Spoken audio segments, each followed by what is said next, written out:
Hi guys. మాజీ కేంద్ర మంత్రి, మాజీ ఉపరాష్ట్రపతి గౌరవనీయులు వెంకయ్య నాయుడు గారు నిన్న పుష్ప సినిమా గురించి ప్రస్తుతం వస్తున్న సినిమాలపై ట్రెండింగ్పై అతను కొన్ని కామెంట్ చేశారు. నెగటివ్ షేడ్స్ ఉన్న, ప్రతి ఛాయలున్న, విలన్ క్యారెక్టరైజేషన్ ఉన్న పాత్రను హీరోగా చూపిస్తున్నారని అతని కామెంట్ చేశారు. సో ఇది పుష్ప 2 సినిమాపై చేశారని అందరికీ అర్థమవుతుంది. కాకపోతే ఇది పుష్ప సినిమాపై కానీ పుష్ప 2పై కానీ అల్లు అర్జున్పై ముఖ్యంగా అతను నంద్యాలకు వెళ్ళి వచ్చిన తర్వాత ఇలాంటి ప్రచారం ఎక్కువ జరుగుతుంది. ఇప్పుడు వెంకయ్య నాయుడు గారు కూడా చంద్రబాబు నాయుడు గారు అతను వాళ్ళ కమ్యూనిటీ, వాళ్ళ సామాజిక వర్గం ఒకటే అందరికీ తెలుసు. ముఖ్యంగా చంద్రబాబు నాయుడు గారు అతని సామాజిక వర్గానికి చెందినవారు, ఆ కమ్యూనిటీ చెందినవారు ఈ సినిమాను అల్లు అర్జున్ గారిని విపరీతంగా ట్రోల్ చేస్తున్నారు, అతన్ని దూషిస్తున్నారు. ఈ నెగిటివ్ విలన్ సినిమాకు చూపించడమైందని వివిధ అంశాలపైన. ఇప్పుడు వెంకయ్య నాయుడు గారు కూడా అదే సామాజిక వర్గానికి చెందిన వ్యక్తి కావడం విశేషం. రాష్ట్రపతి అయినా, ఉపరాష్ట్రపతి అయినా, కేంద్ర మంత్రి అయినా ప్రతి ఒక్కరికి ఒక కులం, ఒక సామాజిక వర్గం, ఒక కమ్యూనిటీ ఉంటుంది. సో వెంకయ్య నాయుడు గారు ఏం అతీతంగా దానికి.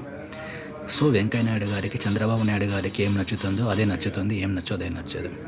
సో ఆబ్వియస్లీ చంద్రబాబు నాయుడు గారికి అతని కమ్యూనిటీకి పుష్ప 2 నచ్చలేదు కాబట్టి వెంకయ్య నాయుడు గారికి కూడా పుష్ప 2 నచ్చలేదు. ఇది వెరీ సాధారణమైన ప్రక్రియ. కానీ సినిమాకి అనేది ఒక సెన్సార్ బోర్డు ఉంటుంది. ఆ సెన్సార్ బోర్డు నాకు తెలిసినంతవరకు కాన్స్టిట్యూషన్ బాడీ, రాజ్యాంగబద్ధంగా నియమించబడిన బాడీ. అందులో చాలా పార్టీలకు చెందిన వ్యక్తులు ఉంటారు. ఒక సినిమాకు నలుగురు వ్యక్తులతో ఉన్న ఒక బాడీని, ఒక యూనిట్ని ఇస్తారు. వాళ్ళ ఆ సినిమాని చూసి అన్ని భాషలు రివ్యూ చేస్తారు. ఏమైనా అభ్యంతరకమైన పదాలు, సంభాషణలు, సీన్స్ ఉంటే వాటిని అబ్జెక్ట్ చేస్తారు. ఆ సినిమాకి సంబంధించిన డైరెక్టర్ కానీ, ప్రొడ్యూసర్ కానీ దానికి వాళ్ళు వివరణ ఇస్తారు. కొంచెంసేపు డిబేట్ జరుగుతుంది. ఫైనల్లీ వారిని ఉంచాలో తీయాలనేది ఒక కన్క్లూజన్కి వస్తారు. ఇదంతా సెన్సార్ బోర్డు ఆధీనంలో జరుగుతుంది. ఇప్పుడు వెంకయ్య నాయుడు గారు మరి సెన్సార్ బోర్డు వాళ్ళ ఒకప్పుడు తను కూడా కేంద్ర మంత్రిగా చేశాడు. కేంద్ర ప్రభుత్వం ఆధీనంలో ఉంటుందని తను తెలిసి కూడా ఇలాంటి కామెంట్ ఎందుకు చేశాడు అనేది ఇప్పుడు మనం అర్థం చేసుకోవాలి. అంటే చంద్రబాబు నాయుడు గారికి వెంకయ్య నాయుడు గారికి ఉన్న అనుబంధం అందరికీ తెలిసింది. చంద్రబాబు నాయుడు గారికి వెంకయ్య నాయుడు గారు అంటే చాలా ఇష్టం, ఆయన అంటే వినాయక్ చాలా ఇష్టం. ఇతన్ని కేంద్ర మంత్రి ఉండగానే ఇతన్ని ఉపరాష్ట్రపతిగా చేశారు. ఎందుకంటే రాజ్యసభలో త్వరగా బిల్లులు పాస్ కావాలని. సో ఇప్పుడు ఆల్ ఆఫ్ సడన్గా నిన్న వెంకయ్య నాయుడు గారు ఇలా కామెంట్ చేశారు పుష్ప మూవీపై. సో గతంలో కూడా శేఖర్ కపూర్ గారు పూలన్ దేవికి సంబంధించిన బంటి క్వీన్ అనే సినిమా తీశారు. అలాగే నెగిటివ్ రోల్స్ ఉన్న సినిమాలు తీశారు. సో ఇదనేది కొత్త కాదు. And me friend Deccan airlines chairman captain Gurunath గారి గురించి ఒక సినిమా తీశారు.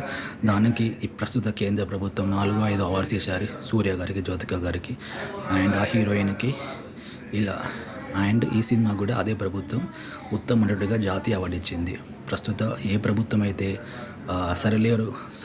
సర్వార్ వారు పట్టు ఆకాశం నీ హద్దురా సినిమాకి అవార్డు ఇచ్చిందో అదే ప్రభుత్వం పుష్ప సినిమా కానీ అల్లు అర్జున్ గారికి ఉత్తమ నటుడు జాతీయ అవార్డు ఇచ్చింది. సో నాకు తెలిసి ఇది సెన్సార్ బోర్డు క్లియరెన్స్ ఇచ్చిన తర్వాత సినిమా రిలీజ్ అయింది. అండ్ నేషనల్ గవర్నమెంట్ కూడా దీనికి జాతీయ అవార్డు ఇచ్చింది. మీరున్న ఏ పార్టీలో అయితే ఉన్నారో అదే పార్టీకి చెందిన కేంద్ర ప్రభుత్వం.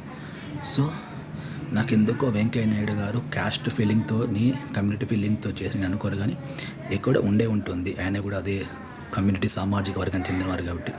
So this is my opinion on this issue. Thanks for watching this video.